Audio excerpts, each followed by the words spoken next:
This happened just before the midterm elections, and during that time, the media was quick to react and say, yes, we have averted a strike. The unions have made a deal with the railway corporations, and Biden has assured that that deal will pass, right?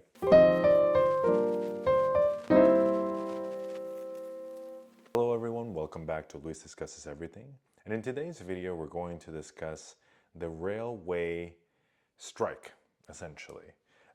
In recent days, what was a culmination of approximately 3 years of negotiation between the main railroad companies in the United States and the various unions amongst the United States, like within the United States, culminated in essentially a pact, right? The railway companies had managed to get an accord with the unions, right? An initial accord. And this was touted this happened just before the midterm elections. And during that time, the media was quick to react and say, yes, we have averted a strike. The unions have made a deal with the railway corporations, and Biden has assured that that deal will pass, right? That was woefully misguided, right? In the sense that, yes, they have made an initial deal, which was brokered between the union leaders and the railway corporations, with the influence of the White House involved. But this deal was by no means finalized because it required unanimous approval amongst all unions. This needed to be voted on, right?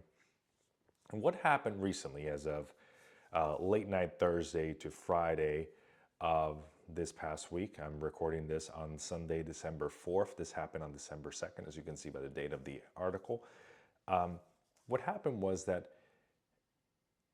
by that time, the railway unions, 4 of them actually, out of the 20, if I'm not mistaken, they rejected the deal, right? And what this created was a political conundrum for Biden and the administration, because now they were on track to go on a strike. And those 4 unions decided, the 4 that dissented against the deal, decided to go on strike on December 9th, right? And since the other unions are not going to break strike lines, they will also not work, right? So it was going to be a nationwide strike.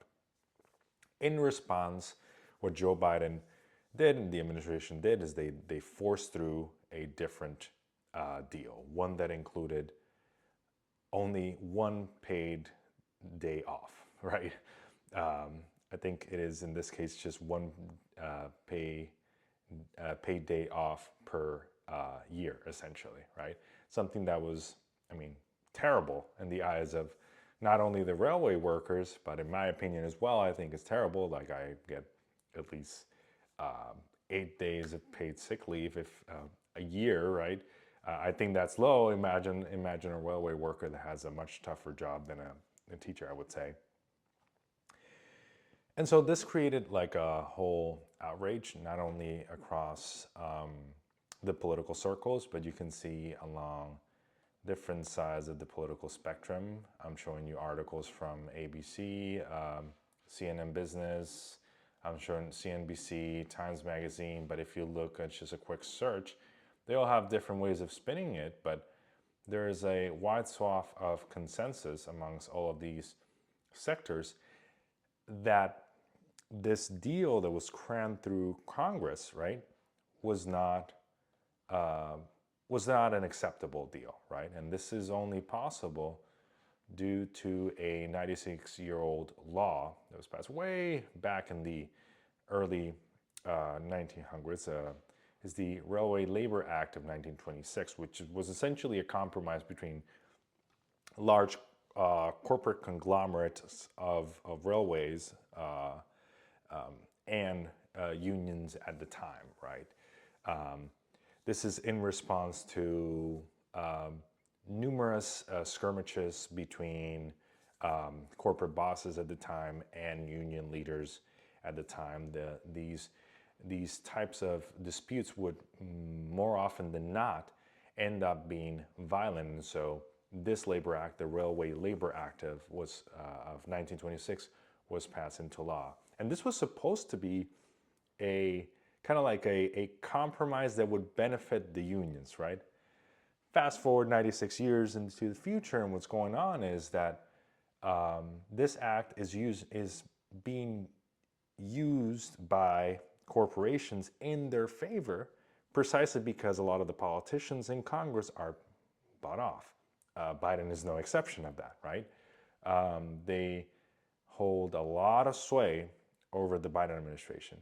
I mean, the Biden administration is so like heavily influenced by the labor, not the labor, the railway bosses that the inclusion of a single paid sick leave day into this new provision was taken as a horrendous piece of news by the owners of these corporations, because they wanted workers to have no paid sick leave. Because in recent years, ever since the late Obama administration and the current one, these corporations like Union Pacific, which are owned by Warren Buffett, have been steadily reducing the number of employees that they have. As much as 30% of their workforce, their workforce actually, has been eliminated. And what this has done is that it has produced enormous amounts of profit for these corporations, specifically Union Pacific, and it has enabled them to do stock buybacks and also increase their dividend yield, right? That's why they are pushing for this so vehemently, right? I'm talking about the corporations. So in response to this, I mean, the passage of the bill is law. It's already signed by the president, right? Passed both the House and the Senate. Now, the thing was that as a compromise, right? This is more of an initiative by the progressives in the Senate and the House. They wanted to include a separate provision, or that will include 7 paid sick days, right, into the original bill. But that passed the House, right, with a sizable support from the Republican side. Once it got into the Senate, it got a considerable amount of support. It got 7, I think around 8 Republicans to support it. It got 57 votes, but because of the filibuster, it did not pass.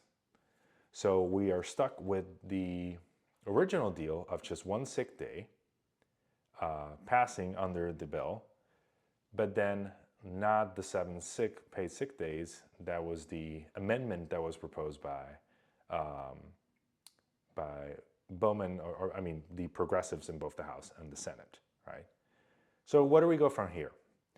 So this has obviously created a lot of outrage amongst the railway community, amongst railway workers. They are furious at this. A lot of them were people who knocked on doors for Biden during the 2020 election and then during the 2022 midterm elections, right?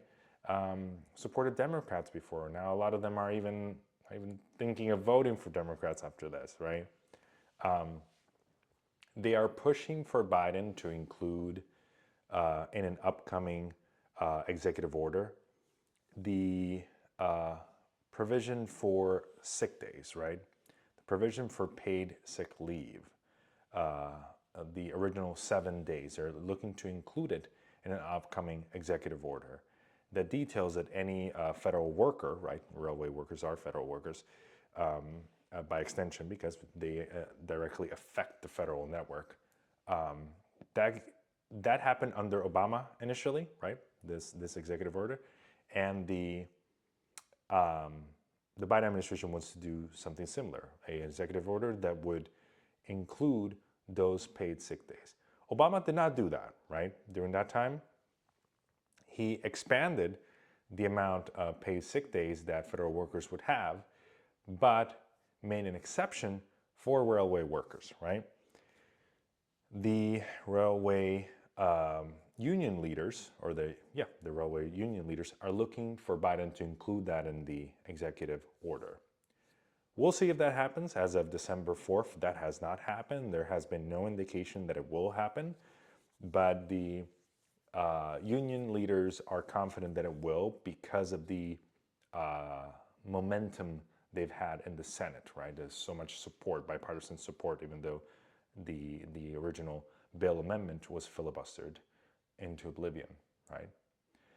I'll keep you guys updated on this, and we'll see how it progresses. But this is, in my opinion, terrible news for not only railway workers, but for labor in general. So thank you so much for watching. Please leave a like, subscribe to the channel, share this video with your friends, share this video with railway workers, and I'll see you guys on the next one. Bye-bye.